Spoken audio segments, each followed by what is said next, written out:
গতকাল মধ্যপ্রদেশের বিজেপি নেতা এবং সেখানকার উচ্চশিক্ষামন্ত্রী ইন্দ্র সিং পারমার তিনি রাজা রামমোহন রায়কে গালিগালাজ দিলেন।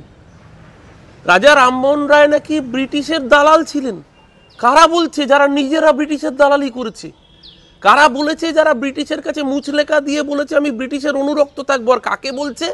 বাঙালির অন্যতম সেরা সমাজ সংস্কারককে, যেই বাঙালির প্রাণের বিনিময়ে দেশ স্বাধীনতা পেয়েছে।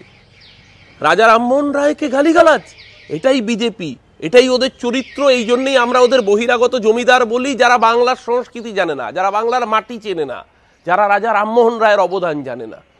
আমার কাছে রাম রাজা রামমোহন রায়, আমার ঈশ্বরের নাম ঈশ্বরচন্দ্র বিদ্যাসাগর, আমার ঠাকুরের নাম রবীন্দ্রনাথ ঠাকুর।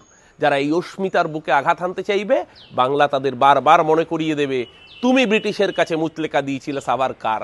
তোমার দালালির জন্য আজকে বিপ্লবীরা ধরা পড়তো, ব্রিটিশের কাছে খোচরগিরি করতে তোমরা আরএসএস, তোমরা হিন্দু সভা। বাঙালির প্রাণের বিনিময়ে দেশ স্বাধীনতা পেয়েছে।